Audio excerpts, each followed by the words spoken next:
2. Welcome back. One final segment on this edition of CVTV Sports Week in Review. Thanks for hanging around with us. Mike Neville along with you. And race fans are getting excited. Dominion Raceway getting closer and closer to starting up here in Spotsylvania County. The general manager of Dominion Raceway joins us on this final segment. Edwin Pardue. It's good to see you, buddy. Man, nice to be back with you. Nice to be back. See the bags under his eyes? He's a little tired. You've been busy, haven't you? Well, we all have. We've got a great staff out there. I mean, that's the key to any business is having a good staff. And we've got a great team out there. That team will grow as we start bringing our events online and everything, but we're all working really, really hard. You can see a racetrack emerging from the ground. If you came out now, you can see turn 1, 2, 3, 4 of the road course. That's almost to grade. Most of the infrastructure is now done. The feet of pipe that have been laid there. I mean, because basically we're building a small town. Right. If you think about it, we've got the road course, the drag strip, the oval, we're laying as much asphalt as would be in a small town, so all that infrastructure that comes with it. So that part's done, pipe's laid. Now you're starting to see where the oval will be. You can see our south parking lot is almost to grade. That's important because we've got Mopar-Palooza event coming up the end of May, so that's almost to grade. So you're seeing it start to emerge. It's that infrastructure work that's so important that takes so much time.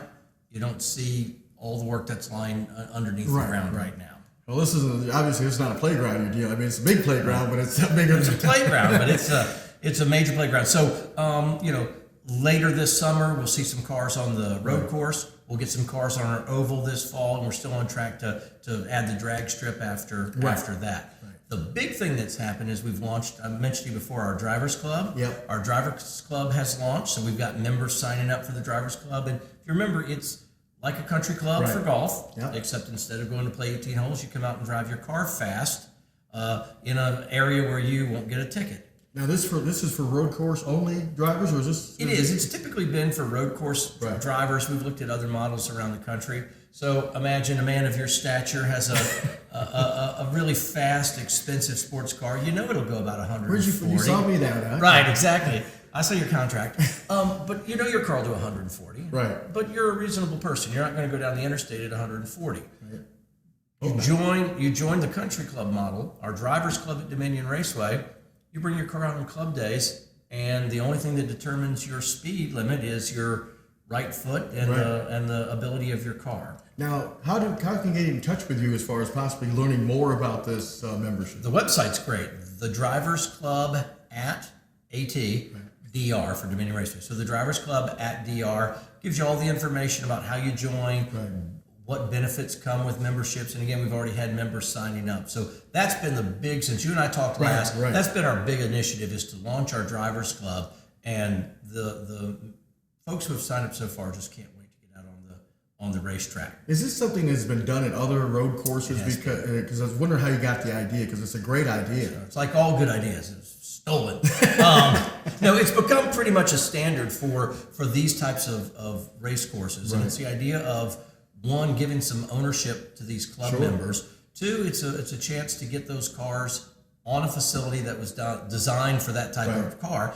And it kind of lets them be your ambassadors for that racetrack. Those men and women who join that club become really, really important in kind of shaping what that facility becomes. Right, exactly. So that's launched. We've got a couple members signed up and really excited. We're going to events in the area talking about it. We're doing interviews on important sports shows to talk about it. And so we're really excited about that. And the progress continues. That doesn't, I mentioned when we opened up, we've got a great staff. So we've got a person just working on Drivers Club. We've got a couple folks who are just concentrating on the construction part. So why are you so tired? You're not doing it. I'm not doing anything.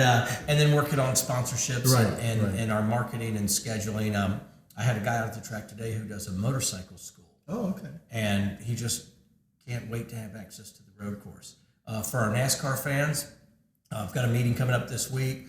Our NASCAR sanction will be back, so we'll be part of that NASCAR Wayland All-American Series program. And the track itself, you can start to see where that track will be coming. Now, how big is the track? Is it the old Dominion Speedway in Manassas was 3/8 mile, right? A little bit bigger, 4/10 of a mile. Okay. Because we want to run the U cars, we want to run some street stock classes. anything much bigger than that, you start getting to the kind of the limits of the safety of those types of cars. So, we've looked at other places, and 410s gives you plenty of racing room, gives you some very high speeds, but it makes it where we can run a broad range of cars on the track. And just like the old Mini, where you're going to have like point standings for each division. Oh, absolutely. Yeah. I mean, that's the part that becomes fun. And we'll do points also on our drag strip as well. So it encourages people to race with us regularly. Right. And at the end of the year, we announce a champion. That will all be part of the 2016 season. We can run that full schedule. But we'll get cars on the tracks this year, and in spring for the drag strip. But you mentioned you've been out, and not only in the area, but you've branched out up and down the Mid-Atlantic.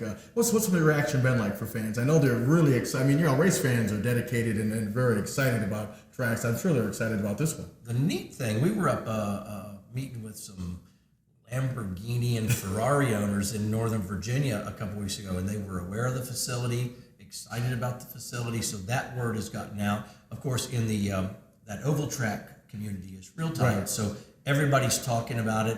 They're eager, they're anxious to get it done, and we are as well. And the weather now is perfect. I was at the site this morning.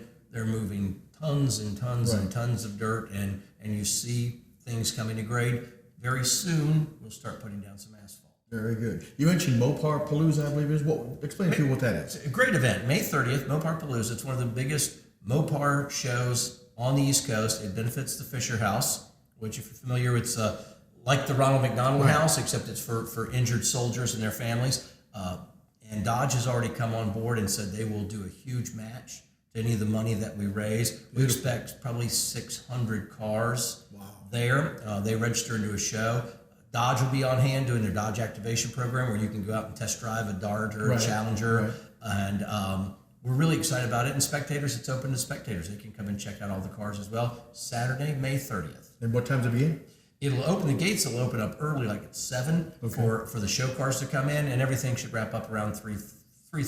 All right, very good. Well, there you go. The progress on Dominion Raceway. Edwin, it's always great to see you, buddy. Thank you, buddy. I know you're busy, but we do appreciate you taking time out and talking to us. Come by anytime you would like. All right. It's great news to understand that Dominion Raceway is getting closer and closer to becoming a reality and getting some cars out on the track. Again, we thank Edwin Pardue, the general manager of Dominion Raceway. We thank you for watching. That's going to wrap up this edition of CVTV Sports Week in Review. Have a great week, everybody.